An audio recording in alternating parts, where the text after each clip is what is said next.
Toronto Maple Leafs GM Brad Treliving has been very busy this offseason. Chris Tanev, Oliver Ekman-Larsson joining the squad, Max Domi signing long-term, Tyler Bertuzzi leaving to Chicago. And what about Yanni Hakanpää? We're going to talk to our friend Mark Masters about that in just a second. But first, I wanted you to hear that bass line. It's time for me to walk over to the other side of the expansive Studio 9.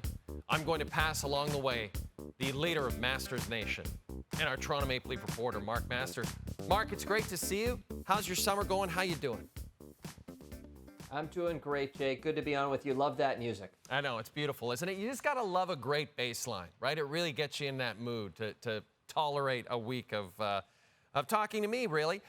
Biggest off-season topic of discussion in Leafs Nation, the future of all-star winger Mitch Marner. Do they trade him? Do they sign him long-term?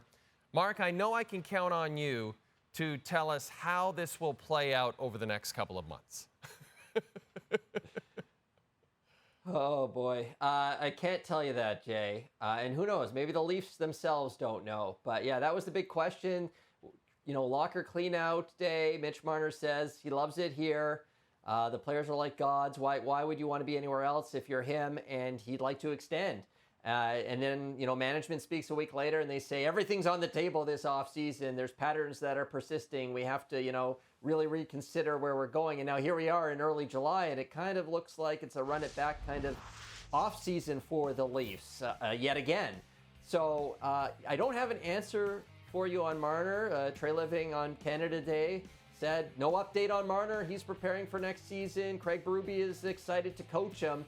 So it looks like we're trending towards Marner being back. And it's interesting, though, unlike like last season, off-season, when Treliving was like, it's a priority. Gotta extend Austin Matthews, gotta extend William Nylander. He hasn't come out and said that. Like, it's our priority. We got to get this done. So be fascinating to see how it plays out from here, Jay. Yeah, maybe reading a little bit between the lines there on his messaging. And he also definitely delivered on Craig Button's wish, which was to fix the defense. And he trades for and signs Chris Tanev long-term. He picks up Oliver Ekman-Larsson from the Stanley Cup champion Florida Panthers.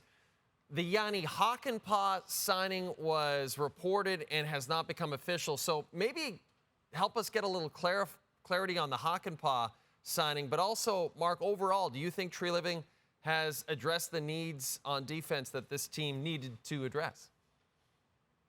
Yeah, the curious case of Yanni Hakanpää here, right? I actually was at development camp last week. I inquired, I said, are we going to get a Zoom with Hakanpää anytime soon here? And I was told, hey, we haven't made it official yet. And, you know, it's interesting because Treliving himself brought up Hakanpää on Canada Day when he was going down the list of guys he had signed. So he brought it up.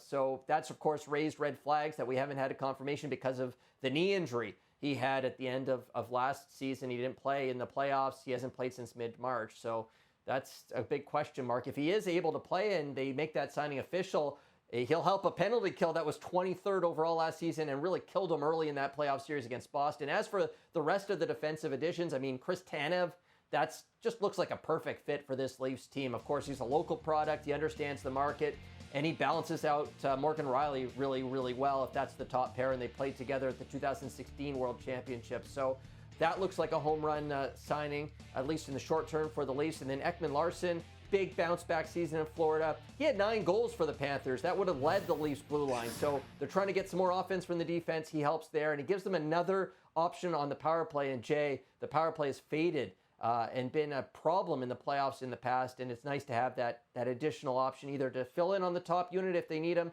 or maybe balance out with a second unit. And then you talk about the goaltending, Mark.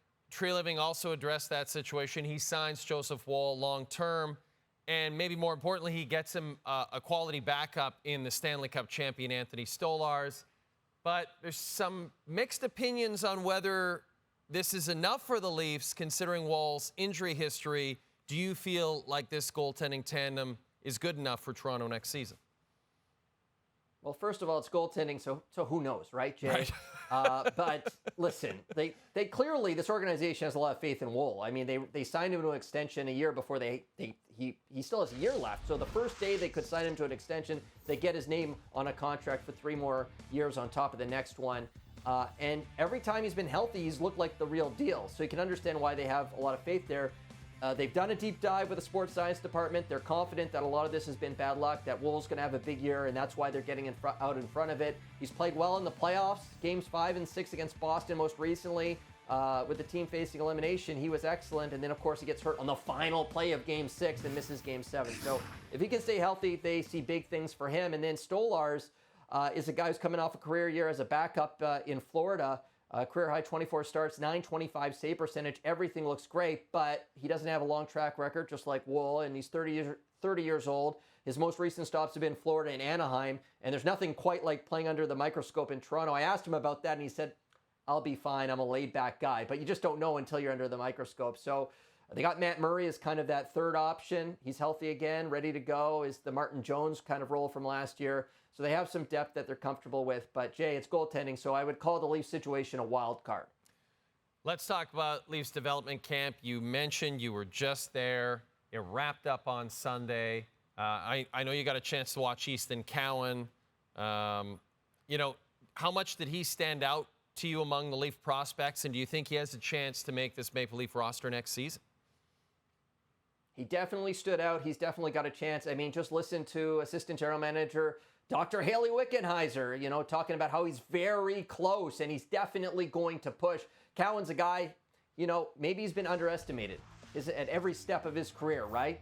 And he just keeps exceeding those expectations. He made the World Junior team as an underager. He's the OHL most outstanding player. He's the MVP of the OHL playoffs. He's a confident guy. I loved his comments after the scrimmage on Sunday. He scores a goal, has 3 breakaway chances, and then scores a great shootout goal right at the end. And he comes out and he simply says, I have a goal that I'm going to follow and it's going to carry me the rest of the summer. And that goal is to make the team. So I think he's got a chance. And certainly Tyler Bertuzzi leaves in free agency. They don't replace him. There looks like there's a spot maybe there. Nick Robertson's a guy who's a restricted free agent. Hasn't been thrilled with how things have played out in Toronto. Our TSN hockey insider, Chris Johnston, has reported that he's requested a trade, so maybe he's not back. It looks like there could be a chance there for Easton Cowan, Jay. It's not easy to make that jump from juniors to the pros, but I'm not counting him out, and that's going to be one of the big storylines at training camp. Mark, first of all, I really appreciate you calling Dr. Wickenheiser and giving her the respect she deserves. She earned that degree. And secondly, thank you so much for being the first of our 7 Canadian reporters to join us and address things that have happened in the offseason with the Leafs and Leafs Nation. And I hope you and Masters Nation have an absolutely terrific summer and just keep crushing dingers in your slow pitch league. You know I will, Jay. I love being a trendsetter, and I'm glad you gave me that opportunity, and I will lead my recreational softball team to great heights this summer.